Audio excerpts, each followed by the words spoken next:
नमस्कार, आप देख रहे हैं खास बात इंडिया। मैं हूं संजय सिन्हा। खास बात इंडिया में आप सभी दर्शकों का बहुत बहुत स्वागत।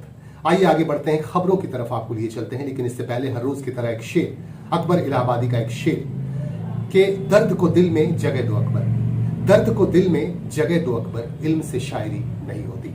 आइए इस शेर के साथ हम आगे बढ़ते हैं। बिहार से हमारे पास खबर आ रही है। आज बिहार में दूसरे रण की समाप्ति हो गई, यानी दूसरे चरण के विधानसभा की समाप्ति हुई। आज छिटपुट हिंसक घटनाओं के बीच यह चुनाव संपन्न हो गया। हमारे पास जो आंकड़े आ रहे हैं उन आंकड़ों के मुताबिक यहाँ 51.99% मतदान हुआ, यानी कह सकते हैं कि कोरोना पर बिहार में भारी पड़ा मतदाताओं का उत्साह, मतदाताओं का जोश। लोग कोरोना को भूलकर लोगों ने यहाँ पे मतदान किया। हर उम्र के लोगों ने बढ़ चढ़कर इस मतदान में हिस्सा लिया। और आइए एक और महत्वपूर्ण खबर से हम आपको जोड़ना चाहते हैं। हमारे पास पश्चिम बंगाल से एक खबर आ रही है। बंगाल के दुर्गापुर से हमारे पास खबर आ रही है कि दुर्गापुर में एक भयानक विस्फोट हुआ और इस विस्फोट में एक की मौत हो गई और उसके शरीर का चिथड़ा उड़ गया, जबकि एक और व्यक्ति बुरी तरह घायल हुआ। वाकया हम आपको दिखा रहे हैं, आप इस दृश्य को देखिए। इन दृश्यों में देखकर आप समझ जाएंगे कि विस्फोट के बाद यहाँ की क्या स्थिति है। दुर्गापुर पावर लिमिटेड ताप उत्ताप केंद्र का एक यूनिट है दुर्गापुर पावर लिमिटेड के 7 नंबर गेट के पास आज भयानक विस्फोट हो गया। 11:10 पर, सुबह 11:10 पर एक बड़ा विस्फोट हुआ, भयानक विस्फोट हुआ। और इस विस्फोट में ओम प्रकाश चौहान नामक एक कर्मचारी के चीथड़े उड़ गए, उसके शरीर के चीथड़े उड़ गए। और एक और व्यक्ति बाम रुईदास जो बुरी तरह घायल हुआ। और विस्फोट के बाद लोग दौड़कर जब उस तरफ गए जिधर से विस्फोट आ रही थी, तो बागीचे में लोगों ने देखा कि एक व्यक्ति के चिथड़े उड़ गए, जबकि एक व्यक्ति के दोनों पांव जो है इस ब्लास्ट में खत्म हो गए, दोनों पांव उड़ गए और दोनों को फौरन अस्पताल ले जाया गया। एक व्यक्ति के पोस्टमार्टम के लिए उन्हें अस्पताल ले जाया गया, ओम प्रकाश चौहान को, जबकि बाम रुईदास को इलाज के लिए अस्पताल भेजा गया। और इस घटना के बाद काफी चर्चाओं का बाजार गर्म हो गया। अब सवाल यह उठता है कि यह विस्फोट यहाँ हुआ कैसे। आप देख सकते हैं, एक बार फिर से स्क्रीन पर देखिए इन दृश्यों में कि यह विस्फोट आखिर हुआ कैसे। क्योंकि यहाँ आसपास इलेक्ट्रिसिटी नहीं है, बिजली नहीं है, तो आखिर यह विस्फोट कैसे हुआ। शॉर्ट सर्किट भी नहीं हो सकता है। क्या यहाँ विस्फोटक पदार्थ रखे हुए थे? हालांकि इन कारणों का अभी तक खुलासा नहीं हुआ है, लेकिन इन बातों की तफ्तीश की जा रही है। अभी तक इस बात का खुलासा नहीं हो पाया है कि आखिर यह विस्फोट कैसे हुआ। क्या यहाँ कोई बड़ा विस्फोटक पदार्थ रखा हुआ था जिसकी वजह से यहाँ बड़ा विस्फोट हुआ? एक बार फिर से देखिए इन नज़ारों को। यहाँ सुरक्षा के जवान यहाँ लगातार मौजूद हैं, पुलिस की टीम यहाँ लगातार मौजूद है। মানুষের জন্য যে সারাউন্ডিংসে যেগুলো ঘটে থাকে, গাছ পাতা যেগুলো ঝলসে পড়ে যাবে, যেখানে টাচ হবে সেই গাছে যে ঝলসে পড়ে যাবে। দেখুন কোনো ঝলসানো পুরানো গাছের কোনো চিহ্ন নেই, যার ফলে এটা ইলেকট্রিসিটির কোনো পসিবিলিটি নেই। কিভাবে হয়েছে আমরা এখনো আইডেন্টিফাই, আমি চিন্তা করছি আমি কি লিখবো, কি মেসেজ দেবো। এইটা তদন্তের দাবি করা উচিত এবং এর প্রপার কজ অফ ডেথ আমার পোস্টমর্টম রিপোর্ট আগে ডক্টর করুন। সাজেস্ট করেছি কোথা থেকে এটা বিস্ফোরক কিছু একদম কিছু বিস্ফোরক ছিল এটা। না আমি কনফার্ম না, তো আমি বলি প্রবাবিলিটি। আমরা এখানে তো কাছে ছিলেন, আমি দূরে ছিলাম। আপনারা যারা অফিসার আছেন, এক মিনিট আপনার যারা অফিসার আছেন, দুটো পার্ট। একটা হলো যে ভলিউম এক্সপ্লোশন, এই ভলিউম অফ এক্সপ্লোশনে এটা ইলেকট্রিক থেকে এই ফল্ট হতে পারে না, কারণ কোনো ইকুইপমেন্ট বাস করেনি। সেকেন্ড, ইলেকট্রিক্যালি যদি হয়, এখানে যে গাছের যে পুড়িয়ে যাওয়া ঝলসানো যে ব্যাপারটা কিচ্ছু নেই, পরিষ্কার। ঠিক আছে, শুধু কতগুলো পাতা ঝরেছে, কিন্তু মানুষ দুটো চলে গেছে। তাহলে এই যে মানে এক্সটেন্ট অফ এক্সপ্লোশন, এটা কিন্তু অন্য কোনো আইডি বা এইট হিস্ট্রি হওয়ার প্রবাবিলিটি। দুজনেই কি বিপিএল এর কর্মী ছিলেন? দুজনে বিপিএল এর আমাদের কন্ট্যাক্ট করবে, লেবারের ঠিকা করবে। আরেকজনকে তো হাসপাতালে নিয়ে গেছে, সে কেমন আছে কিছু জানা গেছে? সে এখনো সবে তো গেছে, নিশ্চয়ই নেওয়া হয়েছে, তার বেস্ট পসিবল ট্রিটমেন্ট আমরা দেওয়ার চেষ্টা করছি। যদি survey sir, your name and designation please. আমি গোপীনাথ বাজি, general manager, power plant. Thank you sir.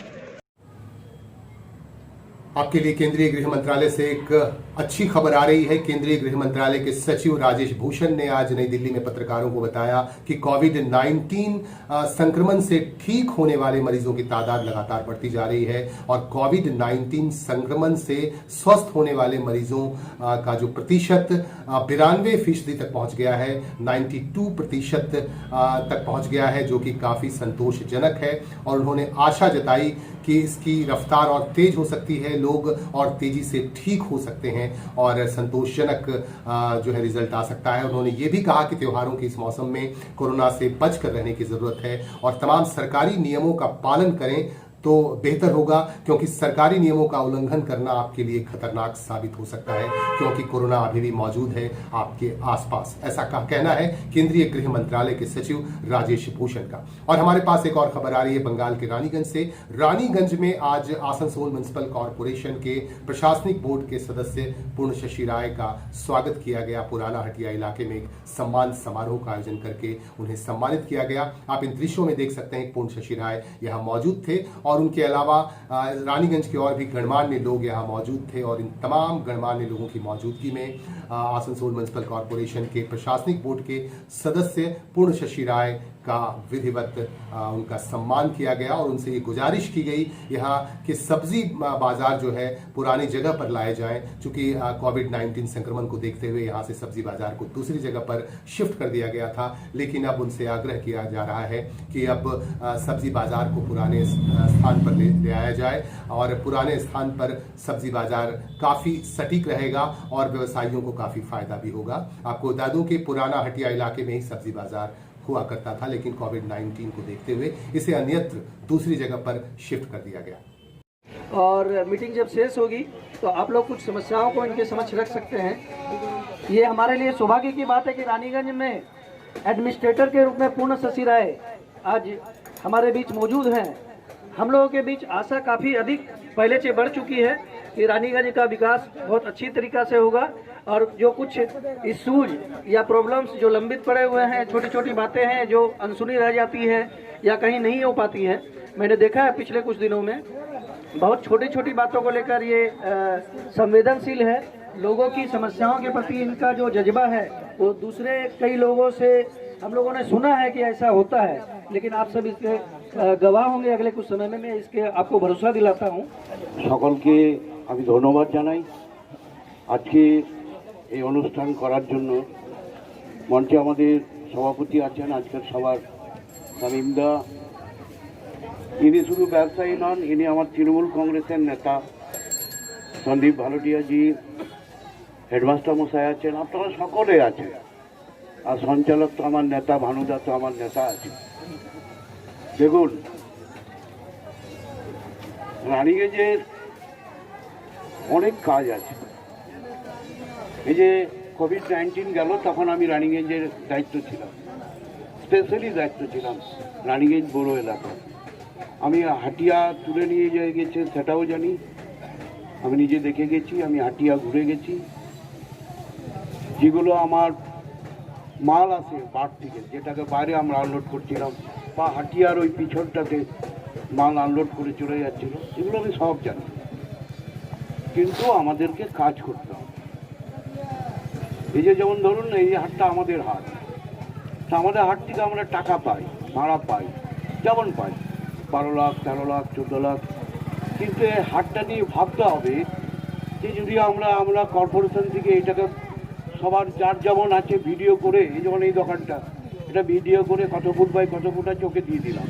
America का अगला राष्ट्रपति कौन होगा, ये बात आपके दिमाग में भी कौन रहा होगा, और सुपर पावर अमेरिका का अगला राष्ट्रपति कौन होगा ये साफ हो पाएगा इलेक्शन के बाद ही, चुनाव के बाद ही। आज रात यानी मंगलवार की रात को अमेरिका में राष्ट्रपति पद के लिए चुनाव होना है और इसकी तैयारी काफी जोर शोर से चल रही है। हिंसक घटनाओं को रोकने के लिए सुरक्षा के इंतजाम किए गए हैं और पूरे व्हाइट हाउस को किले में तब्दील कर दिया गया है। आइए इसके बाद एक और महत्वपूर्ण खबर से आपको जोड़ते हैं। रक्तदान शिविर का आयोजन किया गया बंगाल के जामुरिया में।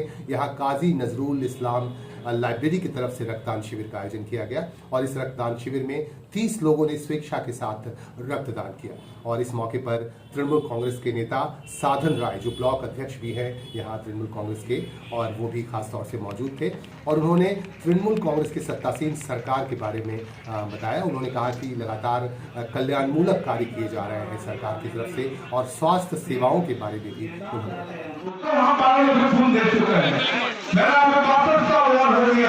लेकिन अभी भी जैसा नाम अच्छे है कोई मेरा प्रॉब्लम नहीं हुआ। इसलिए मैं मौलवी साहब से अनुरोध करेंगे कि आज से एक टोकरिया हमारे जितने मस्जिद है नमाज पढ़ने के लिए भाई लोग आते हैं, उन लोग का किया जाए। ये फोन तो कॉलिंग को पूरा करने के लिए हम लोग को एक मुद्दों में ऐसा लेने पड़ेगा, चाहे मंदिर हो, चाहे मस्जिद हो, चाहे गुरुद्वारा हो, चाहे कोई भी धर्मस्थान हो, जहाँ आदमी एकत्रित होते हैं, आज जहाँ इन लोगों का बात सुनते हैं, कबूल करते हैं अल्लाह ताला के सामने में प्रेम है। हमारे पास हमारे इतने मरीज है, सरकार इतना बेनिफिट दे रहा, जब सरकार इसको बढ़ाने नहीं सक रहा, कोई वैज्ञानिक इसको बढ़ाने नहीं सक रहा, जब तक इसको नहीं बढ़ाएंगे। पश्चिम बंगाल में पश्चिम बर्धमान जिले में तृणमूल कांग्रेस के अंदर जबरदस्त गुटबाजी चल रही है। इसी संदर्भ में हमारे संवाददाता ने बात की आसनसोल म्युनिसिपल कॉर्पोरेशन के पूर्व चेयरमैन गुलाम सरवर से। गुलाम सरवर पर यह आरोप लगाया गया, उन्हीं के पार्टी के नेताओं ने यह आरोप लगाया कि उनके जो एजुकेशनल क्वालिफिकेशंस हैं वो पूरी तरह से जाली हैं और जाली क्वालिफिकेशन के आधार पर वह सरकारी नौकरी भी कर रहे हैं। गुलाम सरवर पर इस तरह का आरोप लगाया गया और भी कई तरह के आरोप लगाकर उन्हें हतोत्साहित करने की कोशिश की गई, ऐसा कहना है गुलाम सरवर साहब का। और हमारे संवाददाता ने गुलाम सरवर से इस बाबत खास बातचीत की। सर, आज सोशल मीडिया में हमने देखा कि काफ़ी सारे पोस्टें हैं और मैंने एक वीडियो भी देखा, एक न्यूज़ चैनल का था, तो उस पर महबूब नवाज ने जो है बहुत कुछ बोला है, बहुत कुछ आरोप लगाया है। उसके बारे में आप क्या कहना चाहेंगे? देखिए, हमारे इलाके का हाजीनगर का एक लड़का है महबूब नवाज़, जो हमारे यहाँ पर एक उससे डिस्प्यूट है ज़मीन का। 60% उसका है, 40% मेरा है और वो मामला सिविल में कोर्ट केस भी किए हुए हैं। तो इस सिलसिले में मुझे ज़्यादा कुछ नहीं कहना है, बस इतना ही कहना है कि अगर आप अपने इलाके में कॉलेज मांगते हैं, आप अपने इलाके में डेवलपमेंट मांगते हैं, आप अपने इलाके में कॉम्पिटिटिव लाइब्रेरी चाहते हैं, तो आपके ऊपर इस तरह का इल्ज़ाम आयद किया जाएगा। मेरे सर्विस किए हुए करीब 18 साल हो रहा है जो मैं सर्विस कर रहा हूँ। तो सवाल है कि मेरे सर्टिफिकेट के फॉल्स होने के लिए ये जिम्मेदारी डिपार्टमेंट का है। अगर मेरा सर्टिफिकेट फॉल्स है और मैं 18 साल से नौकरी कर रहा हूँ तो ये मेरे फ़ख्र की बात है, जिगर का बात है मेरा कि मैं कर रहा हूँ और इंशाअल्लाह रहमान करूँगा। इसके लिए मेरे बड़े ओहदे पर जो बैठे हुए जिम्मेदार हैं ये सब करवाते हैं रहते हैं, ताकि वो लील डाउन हो जाए, उनका मनोबल टूट जाए, वो अपने को कमज़ोर फील करें। लेकिन इंशाअल्लाह रहमान इस तरह से करने से उनका मनोबल और हम लोगों का बढ़ता है और ऊंचा होता है और हौसले के साथ हम लोग आगे बढ़ते हैं। इंशाअल्लाह किसी तरह का कोई परेशानी की कोई बात नहीं है। अगर मैं गलत हूं तो मेरे लिए वो डिपार्टमेंट है, एजुकेशन डिपार्टमेंट पड़ा हुआ है देखने के लिए, वेरीफाई करने के लिए। और जिस ओहदे पर बैठे हुए शख्स ये सब हरकत करवाते हैं उनको चाहिए कि अपने ओहदे का इख्तियार को इस्तेमाल करते हुए, आप आईबी को इस्तेमाल कर लो, आपके पास बहुत सारा इख्तियार है, उनसे इस्तेमाल करके तमाम वेरीफाई करा लो और देख लो कि तुम क्या कर सकते हो। हम लोग उनके ही साथ रहेंगे इंशाअल्लाह, जो लोग हमारे इलाके के डेवलपमेंट करेंगे। आज कहने में मुझे फ़ख्र महसूस होता है कि हमारे आसनसोल के एक्स मेयर जितेंद्र कुमार तिवारी साहब ने 2 करोड़ रुपए दे करके हमारे इलाके में एक ओवर टैंक के सिलसिले में काम शुरू किया। तो जाहिर सी बात है जो लोग काम करेंगे लोग तो उनके साथ होंगे ना। इसमें आप इस तरह का ओछा हरकत कर करके किसी को मनोबल को नहीं तोड़ सकते, किसी के हौसला को नहीं तोड़ सकते, आप उनको लील डाउन नहीं करा सकते। हम लोग हमेशा उनके साथ हैं और रहेंगे और इस किस्म का ओछा हरकत करने से कुछ फ़र्क नहीं पड़ने वाला। ये बस यही चाहते हैं कि आप अपने इलाके में कॉलेज का मुतालबा छोड़ दो, तुम अपने इलाके में डेवलपमेंट का मुतालबा छोड़ दो, तुम अपने इलाके में कॉम्पिटिटिव लाइब्रेरी का मुतालबा छोड़ दो, तुम अपने इलाके में और कोई मुतालबा मत करो, तुम मुझे खाली मेरे पीछे पीछे रहो जैसे और लोग हैं। तो ये मुमकिन नहीं है। हमको कमज़ोर करने के लिए उनके जहन में आया कि एक कमज़ोर आदमी को जो बीमार है, जो 10 साल से सियासत छोड़ चुका है, उसको लेकर के आए हैं। जो धर्मपुर में रहते हैं उनको प्रेसिडेंट के हैसियत से लेकर आए। सिर्फ मकसद एक है कि गुलाम सरवर को कैसे कमज़ोर किया जाए, उनको कैसे मनोबल को तोड़ा जाए। तो इंशाअल्लाह रहमान वो मनोबल तोड़ नहीं सकते, मनोबल और ऊंचा होगा और हौसला के साथ इंशाअल्लाह हम लोग काम करेंगे। और इनको पूरी छूट है कि वो अपने इख्तियार से जो चाहे करके देख ले, इंशाअल्लाह हम लोग अपने जगह पर कायम रहेंगे इंशाअल्लाह।